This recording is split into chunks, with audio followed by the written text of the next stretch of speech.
Hi friends, welcome back. Today we're talking about advanced transversals with algebraic expressions. So these are going to be a little bit harder with these transversals and parallel lines. All right, so for our first example, we want to find x, y, and z. X, y, and z. Now, you should be told that these lines are all parallel to one another. And so therefore, this is our transversal right here. Okay, so looking at these, we've got a couple things that we can do.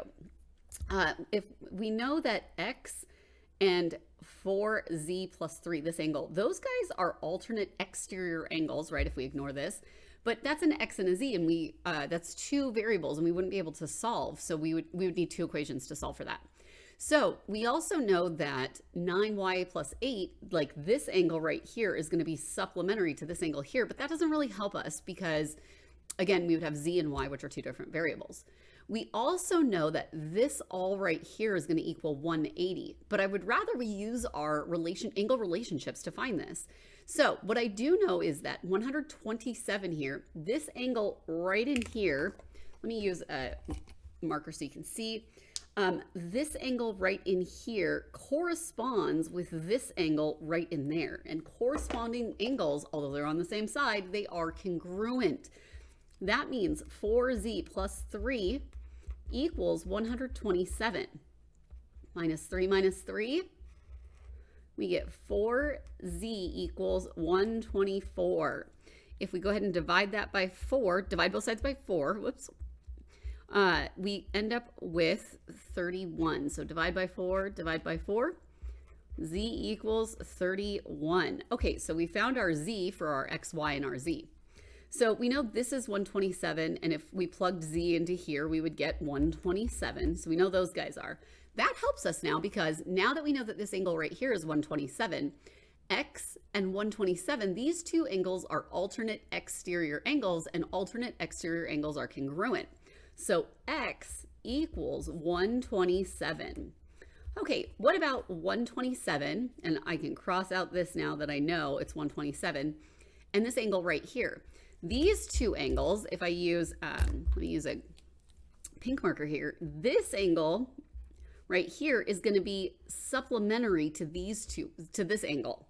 So that means 127 plus this angle right here, which is 9y plus 8, is going to equal 180. So 127 plus 9y plus 8 equals 180. If we go ahead and add those guys up, we get 9y, and then if we've got, let me make sure I get this. Okay, so plus 135 equals 180, and so if we've got 180, okay, so now looking at that, we want to minus 135 from both sides, just making sure I don't make a simple arithmetic error. So 9y equals 45. 9y equals 45. Now, to get that y by itself, we're going to divide both sides by 9. That gives us y equals 5. So we have our x, we have our y, and we have our z all over here. So that is how you use these ones. Now let's do another one together. This one I like because it requires a little bit more algebra, and I don't want you to forget those wonderful algebra skills. Okay, so looking at this guy right here, we know that these lines are all parallel. That means this line and this line, this is the transversal right here. This guy right here is the transversal. So these are alternate interior angle. Not alternate interior. These guys are alternate or consecutive interior. Words are hard today. Consecutive interior angles, because they're on the same side. So same side interior. Consecutive interior angles are going to be supplementary. So these two are supplementary, and these are the same. They're on the same side of that transversal. And again, this transversal is this one of those parallel lines. And so those are supplementary as well. So what we have is 5x minus y plus 150 equals 180 degrees. Equals 180 degrees. Then the other one that we have is 5x plus y plus 130 equals 180 degrees.